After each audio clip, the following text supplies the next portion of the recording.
रीढ़ की हड्डी सीधी, आंखें बंद, शांत भाव से आंखों को बंद किया हुआ है। कहीं कोई खिंचाव नहीं, दबाव नहीं।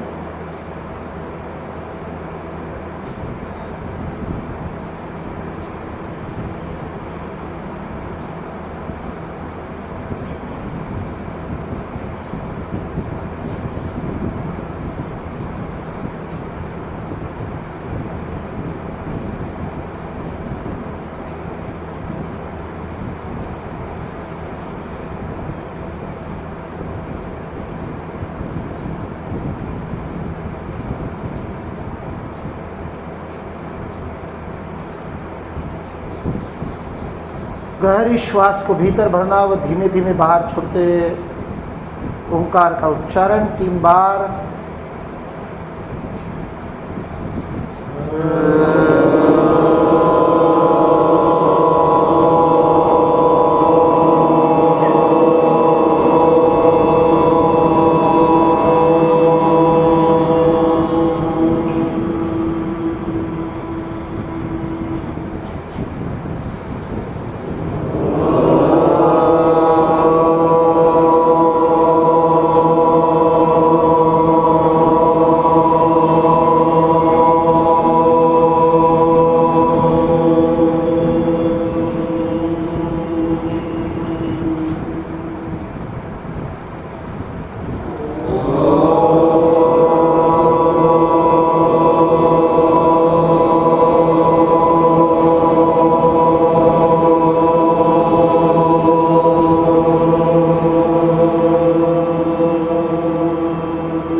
नमस्कार मुद्रा। हल्के से हथेलियों को एक दूसरे के पास रखिए, दबाएंगे नहीं। प्राणस्येदं वशेत् सर्वं,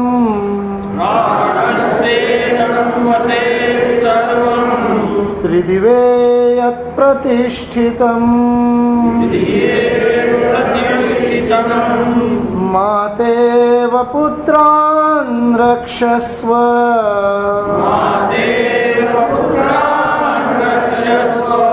श्रीश्च प्रज्ञाश्च विदेहि नैति।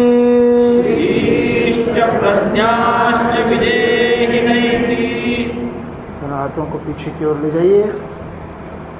धीरे धीरे आगे झुकते हुए माथे को जमीन पर लगाने का प्रयत्न कीजिए। सब जगह प्राण ही व्याप्त है, उसी के वश में सब कुछ हो रहा है। तीनों लोकों में उसका वास है। माँ जैसे पुत्रों की रक्षा करती है, वैसे है प्राण हमारी रक्षा करो।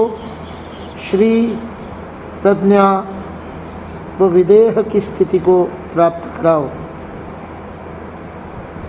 धीरे धीरे ऊपर उठेंगे। दोनों हाथों को खोलकर एक दूसरे पर मलेंगे।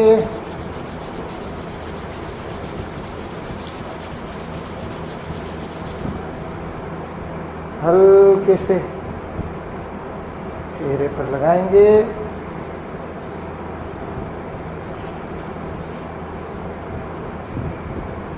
हाथों को नीचे छोड़ दीजिए। अंदर आते प्रकाश का अनुभव करते हुए धीरे धीरे आँखों को खोलिए। प्रथम दृष्टिपात पर मुस्कुराइए।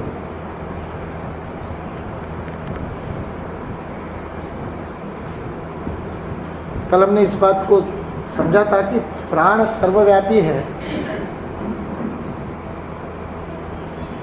और यह प्राण का ही विज्ञान है जिस पर आधारित भारत की सारी परंपराएं, वैज्ञानिक परंपराएं हैं। आज हम कालांतर में उसका विज्ञान भूल गए। सकाले नेह महता योगो नष्ट परंतप। भगवद गीता के 4थे अध्याय में भगवान श्री कृष्ण इस प्रकार से बताते हैं कि काल की महिमा में वह ज्ञान लुप्त हो जाता है, वैसे आज लुप्त हो। इसलिए भारतीय संस्कृति के उद्धार का सबसे बड़ा और सबसे महत्वपूर्ण साधन प्राण विद्या पर पुनः अध्ययन प्रारंभ होना, या कि इसको ठीक ढंग से कहा जाए तो सारा ही अध्ययन प्राण विद्या पर आधारित हो।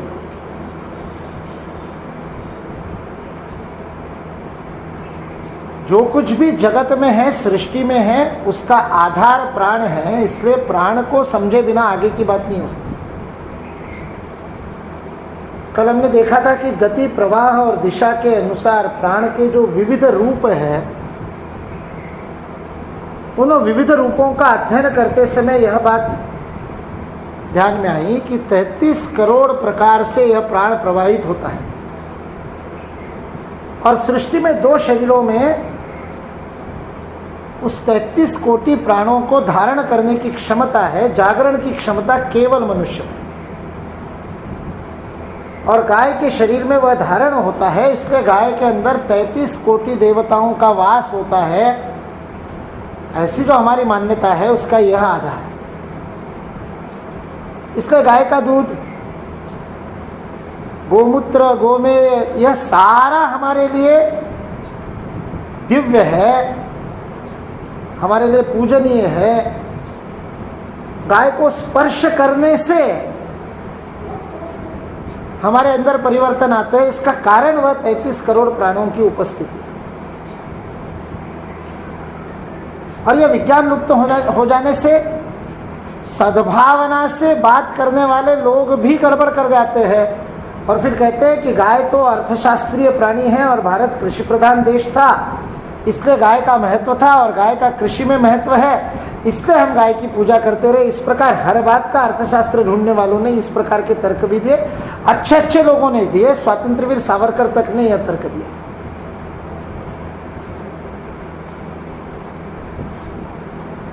फिर इस तर्क को आगे बढ़ा करके आज का युवा कहता है कि अब तो कृषि प्रधान रहा नहीं,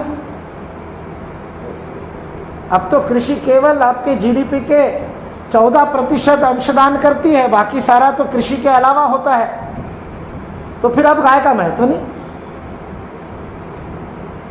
इसलिए जब तक प्राण विद्या को नहीं समझेंगे ये बातें हम नहीं समझ सकते।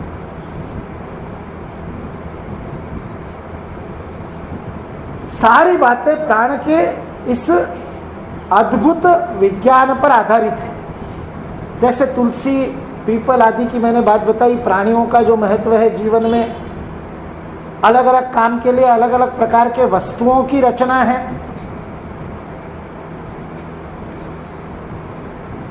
दूसरा उसका विषय है प्राण के प्रवाह का अद्भुत अध्ययन किया।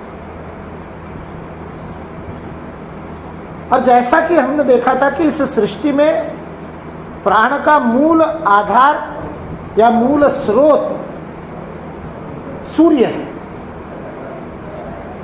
इसके सूर्य का हमारे जीवन में बड़ा महत्व है। इसके दिशाओं का महत्व है। दिशाओं का निर्धारण सूर्य के कारण होता है, सूर्य के माध्यम से होता है। इसलिए आपका भाई वास्तुशास्त्र है तो वास्तुशास्त्र दिशाओं को महत्व देता है। आग्नेय कोण में ये होना चाहिए, ईशान्य कोण में ये होना चाहिए। लोग घरों को तोड़ तोड़ करके ठीक कर रहे, उसके पीछे का विज्ञान नहीं समझ रहे। विज्ञान समझ ले तो घर तोड़ने की जरूरत नहीं है, उस विज्ञान को ठीक करना है। दीवारें ठीक करने से वास्तुशास्त्र नहीं हो जाएगा। उस दिशा के पीछे का प्राण विज्ञान यदि समझ गए तो काम ठीक चले। इसलिए उस प्रवाह को समझा। इसलिए हमारे यहाँ दहलीज का बड़ा महत्व है। आजकल आधुनिक स्थापत्य में दहलीज होती नहीं, उंबरठा गायब। इसलिए रोग प्रवेश कर रहे हैं घर के अंदर, विकार प्रवेश कर रहे हैं, कुसंस्कार प्रवेश कर रहे हैं। आपने रोक लगाई नहीं। फिर वो वास्तुशास्त्री आकर के कहता है एक लाल रंग का पट्टा लगा दो, ठीक हो जाएगा।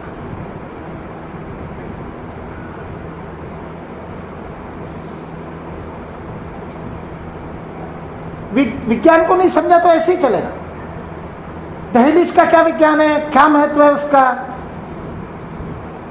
इस चार दीवारी के अंदर, इस मंदिर के इस सभागार में प्राण जो है, उस प्राण का अपना आवेश है।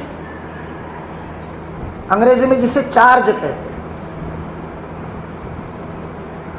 जैसे ऊर्जा का चार्ज होता है, पॉजिटिवली चार्ज, निगेटिवली चार्ज, अपन इलेक्ट्रिसिटी की कहते हैं बात, वैसे प्राण का गुणात्मक आवेश होता है।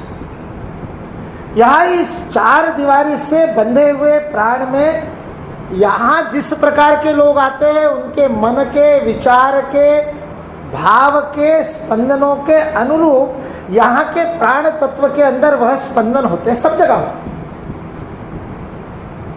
मंदिर का यही महत्व है। घर में पूजा घर क्यों रखें? जब कण कण में ईश्वर है, बिना ईश्वर के कुछ है ही नहीं।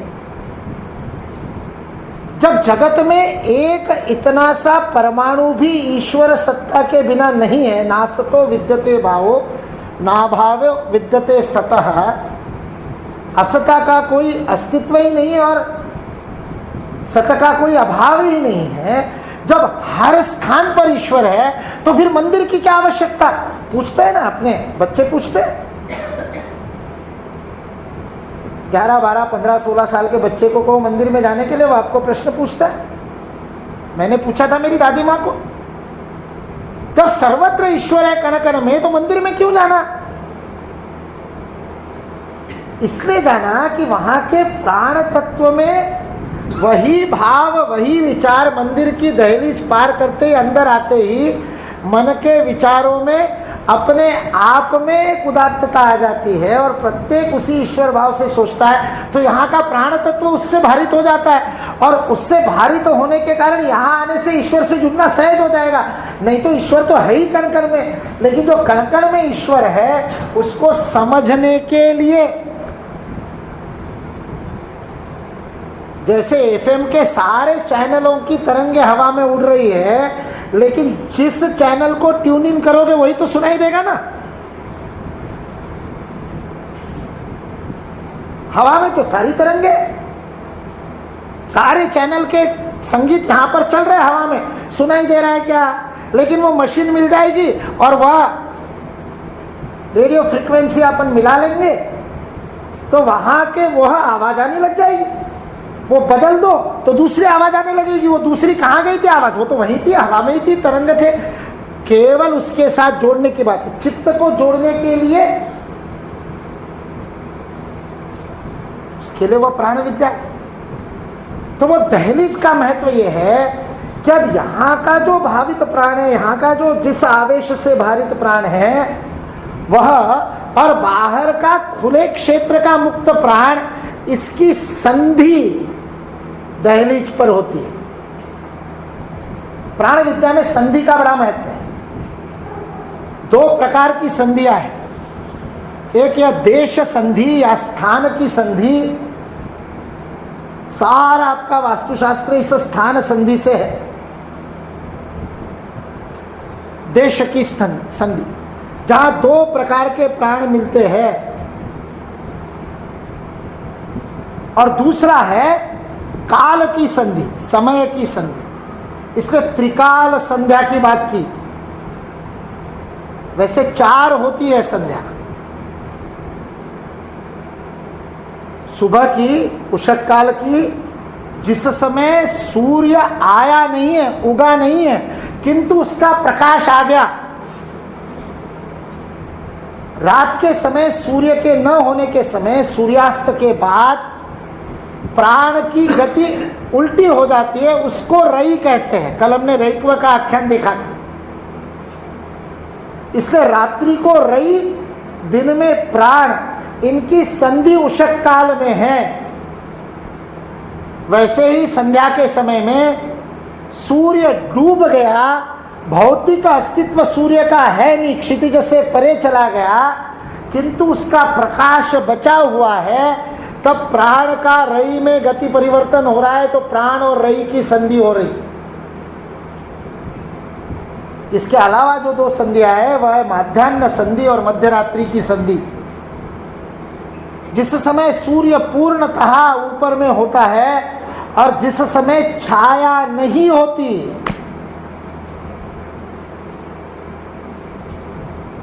कुछ 3, 4, 5 पलों के लिए, क्षणों के लिए प्रतिदिन ऐसी स्थिति आती है जिस समय छाया लुप्त हो जाती है। यदि आप दिल्ली के जंतर मंतर पे गए धरना देने के लिए नहीं, वेधशाला के रूप में देखने के लिए, या जयपुर के जंतर मंतर पे गए तो आपको वहां पर वह सूर्य घड़ी दिखेगी, जिस सूर्य घड़ी में वह माध्याह्न संधि का एक समय होता है जिस समय छाया नहीं होती। सूर्य ठीक 90 अंश में है तो छाया पड़ेगी कहां? वह माध्याह्न संधि है। और उसके ठीक 12 घंटे बाद वह रात्रि का मध्य समय है, एग्जैक्ट मध्य रात्रि का, वह मध्य रात्रि की संधि है। हमारे यहाँ 2 उत्सव ऐसे हैं जिसमें मध्य रात्रि का संधि का महत्व है, एक दीपावली और दूसरा महाशिवरात्रि। दोनों में उस मध्यरात्रि की संधि में साधना करनी है, क्योंकि ऋतुमान भी इस प्राण विद्या से संचालित है, सूर्य से संचालित है। इसलिए हमारी जो तिथियां है हिंदू जीवन की, हिंदू पंचांग की, वह तिथियां भी महत्वपूर्ण है। वो 5 जो अंग है, पंचांग कहते हैं इसलिए क्योंकि उसके 5 अंग है, वह 5 अंग प्राण विद्या से जुड़े हुए हैं। तो जैसे दहलीज का महत्व है वैसे इस संध्या का महत्व है। इन संधि कालों का उपयोग हम अपने उन्नयन के लिए, साधना के लिए, उदात्तीकरण के लिए, अपने लक्ष्य की प्राप्ति के लिए कर सकते हैं, अन्यथा विकृति के लिए कर ही रहे, ज्ञान के अभाव में। उषा संधि तो देखते ही नहीं। कितने प्रतिशत लोग होंगे अपने घरों में जिन्होंने उषा संधि का अनुभव किया? उसका उपयोग करना तो छोड़िए, अनुभव करने की बात कर रहा हूं। हम जब आवासीय शिविरों में सुबह जल्दी उठाते हैं सबको, तो पहले दिन के बाद सबसे पहली प्रतिक्रिया यही होती है, सुबह इतना फ्रेश लगता है, पता ही नहीं था। आपने उस उषा संधि का अनुभव ही नहीं किया। कुछ साधन, पूजन, भजन करना तो छोड़ दो, ध्यान आदि कुछ करना, मन को एकाग्र करना सहजता से हो जाएगा। दिन भर में जितना प्रपंच करना पड़ता है उषा संधि के समय करना ही नहीं पड़ेगा, क्योंकि प्राण और रई का प्राण में परिवर्तन होने की वो संधि है, प्राण का रई में नहीं। रई का प्राण में परिवर्तन होने की वह संधि है, इसलिए उस संधि में जो काम करेंगे उसका 100 गुना फल मिलेगा। तो मिल रहा है, उस समय सोने का काम कर रहे हैं, तमस का, निद्रा का काम कर रहे हैं, तो आलस 100 गुना बढ़ रहा है, तमस जीवन में 100 गुना बढ़ रहा है। क्यों करेंगे वो? इसलिए माँ ने बताया दहलीज पर बैठ करके नाखून मत काटो, दहलीज पर बैठ करके बाल मत बनाओ, क्योंकि वहां यदि तामसिक काम करोगे, कल देखा था हमने, 1.5 सेल है, जीवन नहीं है, ना नाखून में है ना बालों में है, सूर्य से संबंध नहीं है अब उसका। अब वह प्राण की आपूर्ति नहीं कर सकता, जो है उसी प्राण का क्षरण होगा, वो तामसिक है। जिस बात में प्राण आना समाप्त हो गया, अब केवल जाना ही जाना है, इसलिए बासी खाना तामसिक का। तामसिक हम लोग प्याज लहसुन तामसिक कहते नहीं है, राजसिक है, तामसिक नहीं है। तामसिक भोजन में केवल मात्र झूठन, किसी दूसरे की झूठन, और बासी भोजन। बासी भोजन का मतलब एक रात जिसमें बीत गई वो बासी हो गया, फ्रीज में रखा हो तब भी। बैक्टीरिया का और उसका कोई संबंध नहीं, फ्रीज में रख करके उन जीवों को बढ़ने नहीं देते, इसलिए सड़ता नहीं है। और हम सोचते हैं कि सड़ा नहीं है तो ठीक ही है, बदबू नहीं आ रही, उसके अंदर कुछ गड़बड़ नहीं हुआ है। अरे लेकिन वो रई तो आ गई ना, रात्रि गई तो रई का प्रभाव तो हो गया उसके ऊपर। रई का प्रभाव हो गया तो उसमें से प्राण समाप्त हो गए। अब उस भोजन में से कुछ नहीं मिलने वाला। आलस और तामसिकता क्या था। इसलिए घरों में जब से फ्रीज आ गए तब से तामसिक आहार ले रहे। जब आहार ही तामसिक होगा तो अन्नगत प्राण ही तामसिक होगा, तो जीवन ही तामसिक बनेगा तो नहीं क्या होगा। वो फ्रीज का रखा हुआ खाना माइक्रोवेव में चला देने से ताजा नहीं हो जाता, बासी रहता है। सूर्य के साथ संबंध है। इसलिए ये सारी बातें जो हमको बताई गई, सबके पीछे सूर्य का विज्ञान है। प्रहलाद की कथा पूरी प्राण विद्या की कथा है, लेकिन उसको उस ढंग से हमने पुराण की उस कथा को देखा ही नहीं। नरसिंह का आख्यान पूरा प्राण विद्या का आख्यान है। पशुत्व और मनुष्यत्व के बीच का जो प्राण का भेद है और उसकी जो संधि है वह नरसिंह है। इसलिए दहलीज पर बैठ करके पैसे के पीछे भागने वाले का वध है, पेट फाड़ दिया। हिरण्यकश्यपु यानी क्या, पैकेज के पीछे भागने वाला, ये उसका भाषांतर है। हिरण्य यानी सोना, कश्यप यानी आकर्षित, जो सोने के पीछे आकर्षित है और सारा जीवन ईश्वर को छोड़ दिया पैसे के लिए, वो हिरण्यकश्यप। हर घर में हिरण्यकश्यप है, प्रहलाद को ढूंढ रहे। जिस घर में हिरण्यकश्यप होगा उस घर में प्रहलाद नहीं हो सकता। प्रहलाद यानी क्या, प्रकर्षेण आह्लादयति इति प्रहलादः। जीवन के आनंद को अत्यंत गहराई के साथ, कष्ट के बीच में भी, चारों तरफ होली जल रही है, आग जल रही है, लेकिन होलिका को बहन मान करके उसकी गोद में बैठ करके मुस्कुराने वाला प्रहलाद है। हमारे हृदय में इस संसार की आग के बीच में आनंदित होने की आकांक्षा रखने वाले प्रहलाद का बीज है। पर उसी हृदय में वास करने वाले हिरण्यकश्यपु ने उसको दबा रखा है कि तू वासुदेव का नाम नहीं लेगा। और नरसिंह है नहीं कि जो उस हिरण्यकश्यपु का पेट फाड़ दे और प्रहलाद का अभिषेक कर दे। वह प्राण विद्या की दहलीज है जिस पर पेट फाड़ना है।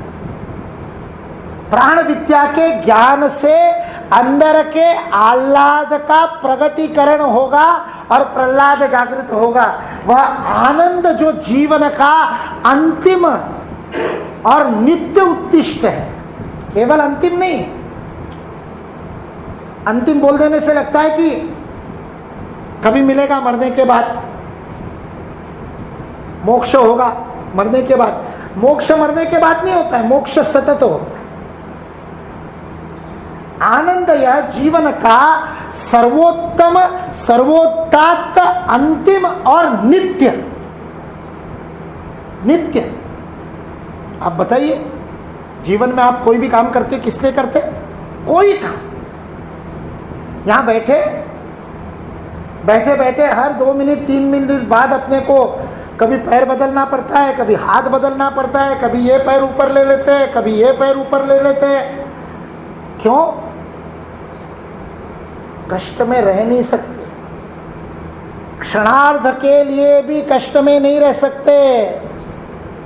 हमारा स्वभाव है आनंद में रहने का। एक क्षण भी कष्ट में नहीं रहना चाहते हम, क्योंकि हम आनंदमयम है। सच्चिदानंद घन स्वरूप हमारा वास्तविक स्वरूप है, और उससे जितने दूर है उतना कष्ट है। और उससे दूर क्यों है? क्योंकि हिरण्मयेन पात्रेण सत्यस्या अपिहितं मुखम उस आनंद के मुख का, पात्र का मुख हिरणमय आवरण से ढका हुआ है। सूर्य प्राण का स्रोत, प्राण के प्रवाह से यह आनंद का, सत्य का मुख ढका हुआ है। तत्त्वम, उसे हे पूषण, हे पोषण करने वाले, पोषण यानी भोजन से नहीं, प्राण से ही पोषण होता है। भोजन से भी प्राण मिलकर के ही पोषण होता है। अन्नगत प्राण से भी उत्तम प्राण मनगत प्राण है, और मनगत प्राण से भी उत्तम सर्वोत्तम प्राण आत्मगत प्राण है। इसलिए उदात्त विचार मन में आता है, कोई बात समझ में आती है, कोई पुस्तक पढ़ते हैं और अरे वाह ये तो इतना बढ़िया है, ऐसा आनंद होता है। उस आनंद से ऊर्जा मिलती है कि नहीं मिलती? स्वाध्याय से बैटरी चार्ज होती है कि नहीं? वो कौन सा प्राण है, कौन सा भोजन किया, फिर बैटरी कैसे चार्ज हो गई? क्योंकि बुद्धि के भोजन से अधिक मनगत प्राण मिलता है, जो अन्नगत प्राण से अधिक शुद्ध है, और इससे भी अधिक आनंद मिलता है शवासन में। क्यों मिलता है? सब जगह से अपने आप को निकाल करके अपने आप में स्थित कर लिया, आत्मगत कर लिया। आत्मगत होते ही जिस प्राण को प्राप्त करते हैं वो सर्वोत्तम है, उसमें कोई अशुद्धि है ही नहीं, कोई विकार है ही नहीं। भारतीय परंपरा ने, भारतीय मनीषियों ने, भारतीय ऋषियों ने सारा जीवन ही आनंदमय बने ऐसी चर्या बना दी। सुबह से शाम तक ऐसा बता दिया, आनंद में रहो। लोगों ने, हम लोगों ने मतलब किसी और ने नहीं, हमने अपने ही धर्म को, अपने ही सनातन तत्वों को इतना कठिन बना दिया, इतना उलझा दिया कि हमको लगता है ये तो बड़ा कठिन है, रोज सुबह उठना पड़ेगा। अरे नहीं भैया, जब तुम एक बार उठ जाओगे तो तुमको पता चलेगा सोने से ज्यादा आनंद तो उठने में है। कष्ट नहीं है, आनंद है, इसलिए करना है। धर्म पालन कष्ट के लिए नहीं है, वह सुख का मूल है।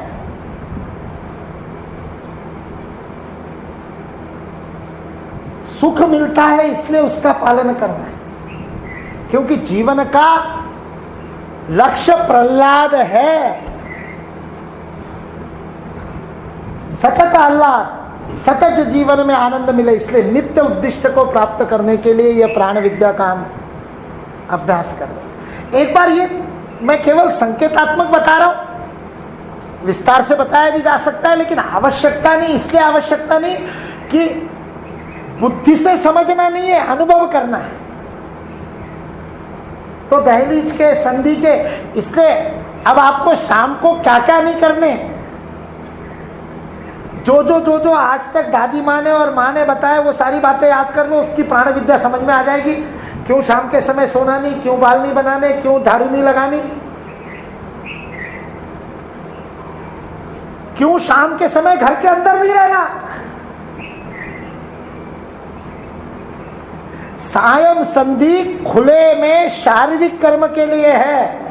उस समय जो घर में रहता है उस समय भजन पूजन की भी नहीं है, वो भजन पूजन बाद में कर लेना घंटे भर बाद।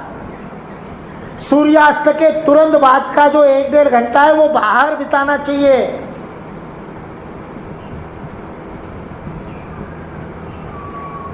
ऐसी सायं संधि का, मध्याह्न संधि का, हम मध्याह्न संधि पे भोजन करने लग गए। संधि काल पे भोजन भी नहीं करना चाहिए, दहलीज पर बैठ करके भोजन भी नहीं करना चाहिए, वर्जित है। आजकल हमारा दोपहर का भोजन मध्याह्न संधि में, रात्रि भोजन मध्य रात्रि में। तो अन्नगत प्राणों की भी ऐसी तैसी सारी चर्या ही बदल गई। पहले हमारा, आज भी गांव में किसान सुबह उठता है, तुरंत सुबह उठ करके खेत पे जाता है कुछ खा करके, और सूर्य ऊपर आने से पहले मध्याह्न से 1 घंटी पहले घर वापस आता, सुबह सुबह काम करके वापस आता और फिर दोपहर के बाद जाता है। दोपहर ये शब्द ही पड़ा, मध्याह्न के बाद दोपहर बीत जाने के बाद। आज हमारा सारा अंग्रेजों के इसमें 10 से 5 हमारे कार्य का काम हो गया, जो कि वास्तविकता में है नहीं, कार्य के लिए सही समय नहीं है, ऋतुचर्या के अनुसार, दिनचर्या के अनुसार है, ठीक है। इसलिए प्राण विद्या को समझने से ही हम जीवन को आनंद से जी सकते हैं। इसके लिए ये बातें हमने समझी।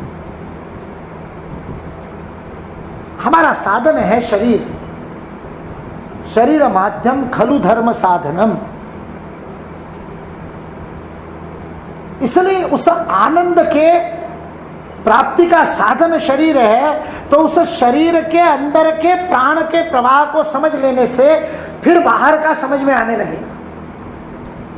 इसलिए कल जो हमने 5 प्राणों के नाम सुने थे, जो हम नैवेद्य लगाते समय, प्रोक्षण करते समय, भोजन से पहले चित्रावती लगाते समय बोलते हैं प्राणाय स्वाहा, अपानाय स्वाहा, व्यानाय स्वाहा, उदानाय स्वाहा, समानाय स्वाहा।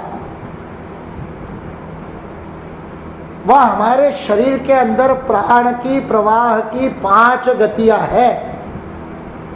दिशा गति प्रवाह के अनुसार ये 5 नाम है।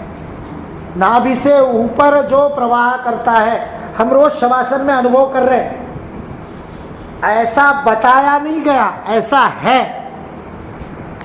3 दिन आपने उसका अनुभव किया, उसके बाद बता रहा हूं। जैसे कल हमने अनुभव किया, चिन्ह मुद्रा करने से उदरीय श्वसन होता है। मैंने पहले जब योग के अंदर, योगाभ्यास के अंदर प्राणायाम सीखा था और 12 वर्षों तक मैं भी इसी प्रकार से कराता रहा, क्योंकि ऐसा ही सिखाया गया था। जब तक मुझे प्राण विद्या के गुरु नहीं मिले और प्राण विद्या को समझा नहीं, तब तक मैं भी ऐसे ही कराता था। तो मुझे लगता था ये मुद्रा तो केवल याद रखने के लिए है कि कौन से तरफ से प्राण श्वास लेते समय कौन सी मुद्रा करनी है। मैं सिखाता भी ऐसे ही था कि जब उदरीय श्वसन करो, जब फेफड़ों के नीचे के हिस्से का प्रयोग करो, जब पेट को फुला करके श्वास लो पेट को अंदर, या काम करते समय चिन्ह मुद्रा करो। उदरीय श्वसन करते समय चिन्ह मुद्रा करो, वक्षीय श्वसन करते समय चिन्मय मुद्रा करो। नहीं, ऐसा नहीं है। वास्तव क्या है, चिन्ह मुद्रा कर लो तो उदरीय श्वसन होगा। यह सृष्टि है, यह आपकी शरीर की रचना है। कल हमने किया,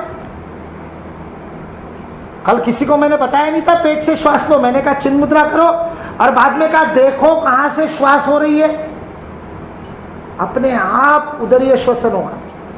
चिन्ह में मुद्रा करोगे, सूक्ष्म से स्थूल का नियंत्रण होता है। मुद्रा प्राण स्तर की होने से सूक्ष्म है, उससे शरीर का नियंत्रण होता है, शरीर से प्राण का नहीं होता। इसलिए हम जो है उसका अभ्यास कर रहे हैं। हमने शवासन में देखा है, नाभि से नीचे गति होती है प्राण की, ऊपर होती है। नाभि से नीचे के जितने अवयव है उसमें प्राण की दिशा नीचे की तरफ होती है, वह अपान वायु है, उसको अपान कहा। जो ऊपर जाता है उसको पान, उसी को प्राण भी कहा। प्राण, अपान, फिर चारों तरफ जो वेष्टित है वो व्यान। इसलिए जब चिन्ह मुद्रा को पास लाते समय यहां जो अनुभव हुए ना, पल्स या कुछ आकर्षण विकर्षण, आज अपन नमस्कार मुद्रा में करेंगे, उसमें बहुत ज्यादा होता है, जबरदस्त।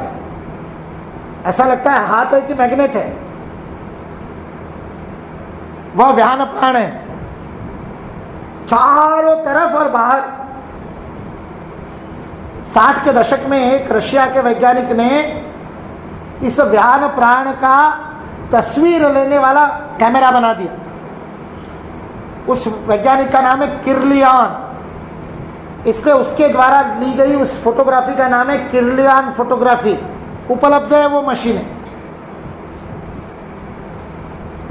वो आपके हाथ का, आपके अंगूठे का और तेजो वलय की फोटो लेते हैं। वो कुछ प्रयोग कर रहा था फिजिक्स के, वो प्रयोग करते करते उसने उस प्रकार की किरणों से फोटो लेना शुरू किया कि उसने पेड़ के पत्ते का फोटो लिया और फोटो खींची उसने, तो उसने देखा कि ये फोटो तो एक्सरे से भी कुछ अलग है, इसमें क्या फोटो आ रही। बाद में उस पेड़ के पत्ते का एक टुकड़ा टूट गया, टूटने के बाद उसने फोटो ली तो भी फोटो पूरी आ रही।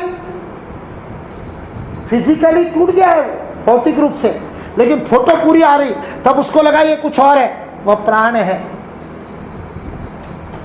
फिर 15-20 मिनट बाद लिया तो फिर टूटी हुई आ रही, तो उसको समझ में आया 15-20 मिनट पत्ते के टूटने के बाद भी प्राण विद्यमान रहता है। फिर उसने आकार को नापा तो देखा पत्ते से बाहर जितना पत्ता है उससे कुछ ज्यादा की फोटो आ रही थी। तो उसको समझ में आया कि ये ऊर्जा पत्ते से बाहर निकल रही है। तब उसने कहा ये मैंने ऑरा की फोटो ले ली। तब किर्लियान को समझ में आया। तो किर्लियान फोटोग्राफी उपलब्ध है, मैंने मेरे हाथ का निकाला था। हमारे बेंगलोर में विवेकानंद केंद्र का जो अनुसंधान संस्थान, आजकल जो यूनिवर्सिटी बन गई है एस व्यासा नाम से, वहाँ इसके ऊपर बहुत प्रयोग किए गए। जयपुर में एक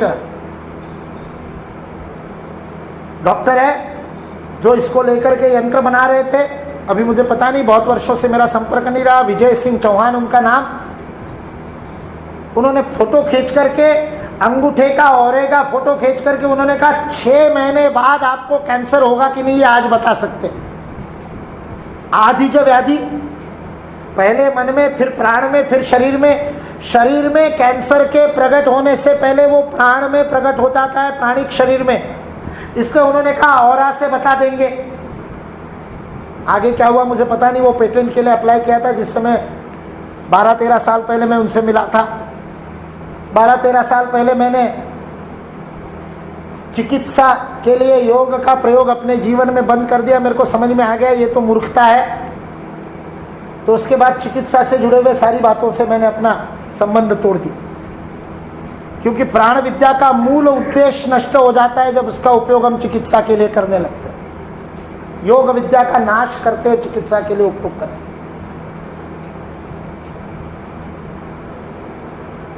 इसलिए वह प्राण विद्या औरा वह व्यान है। किर्लियान के फोटोग्राफी की भी जरूरत नहीं।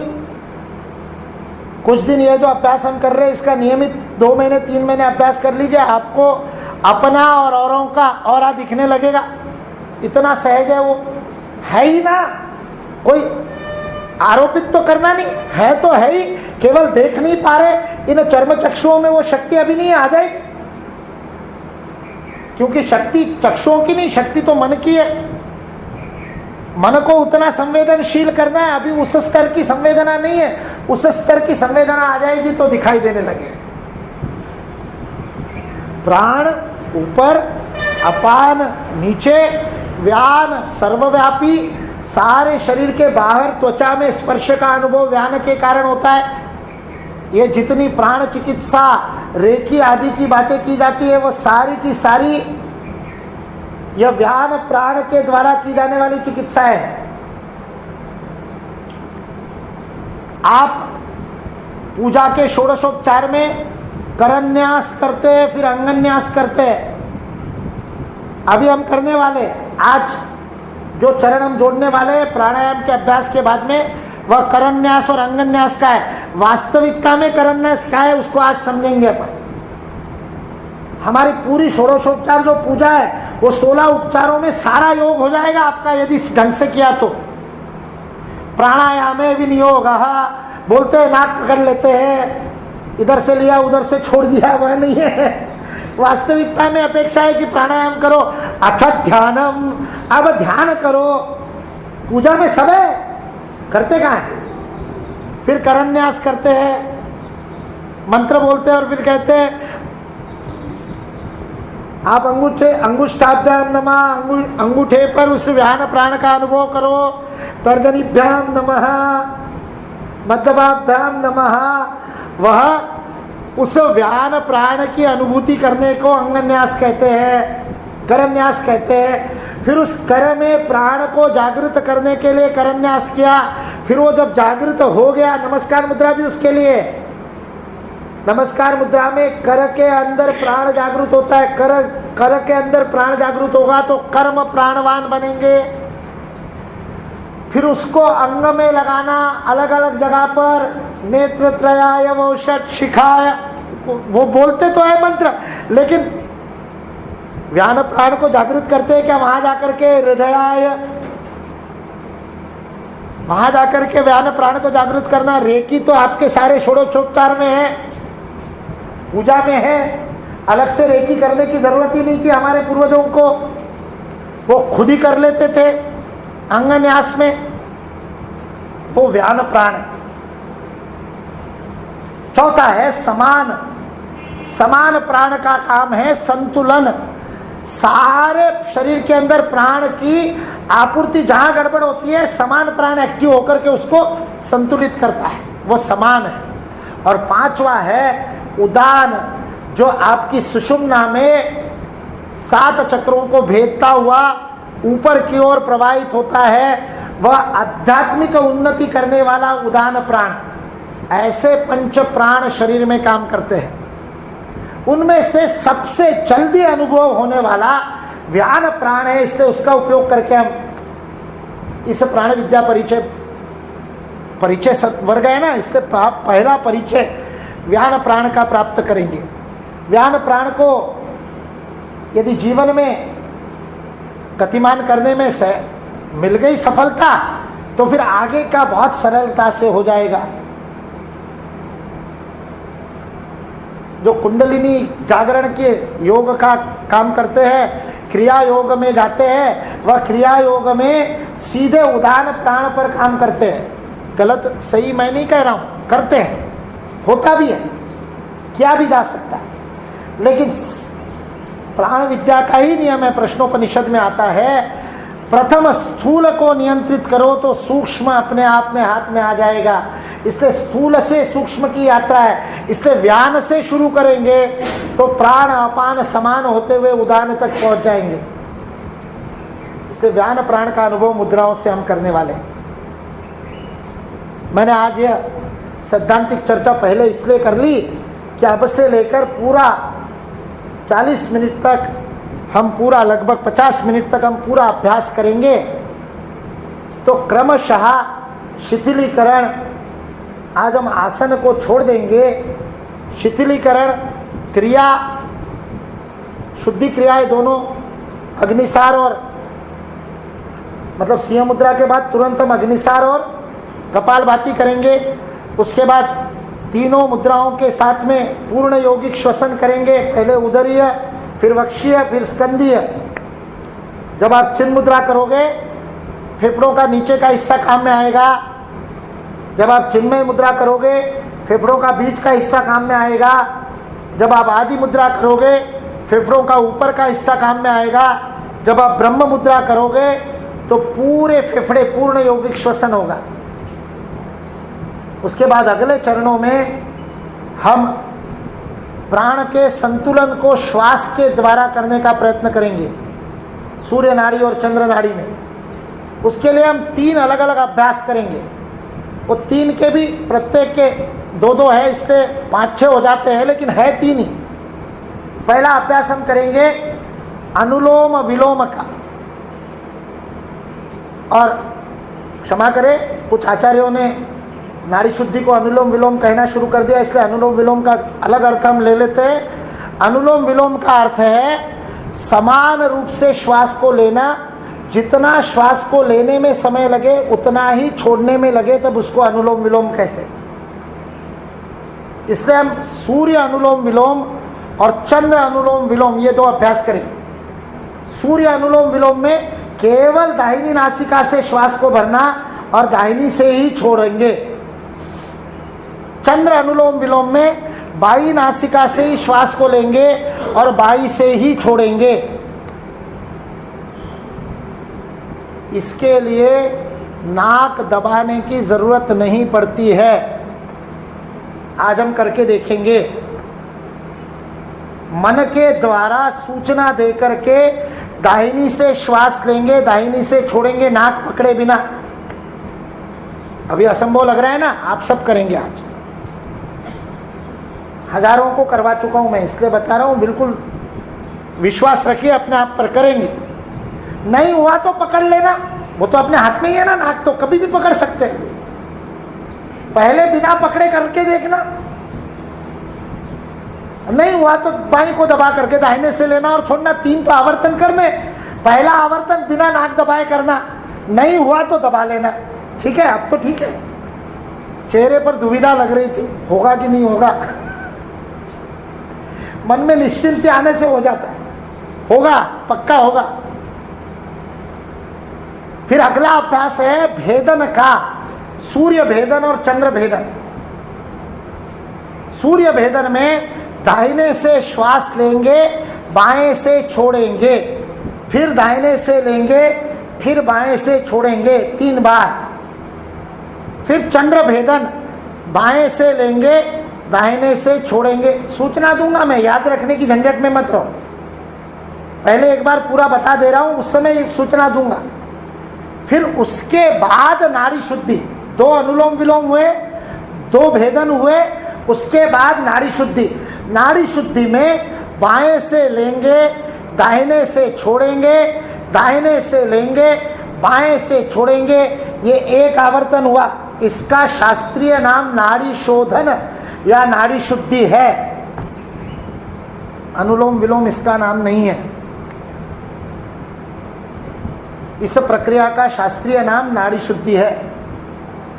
बाएं से लेंगे, दाहिनी से छोड़ेंगे, फिर नाक दबाने की जरूरत नहीं है, बिना नाक दबाए होगा, नहीं होगा तो दबा लेना, जिसका नहीं होगा वो नाक दबा लेना।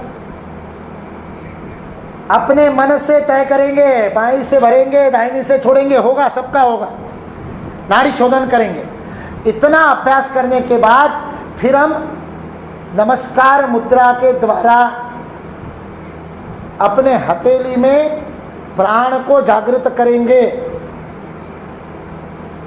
नमस्कार मुद्रा में सूचनाएं मैं दूंगा, छाती के पास दूर तक हाथ रखो, कल भी दी थी,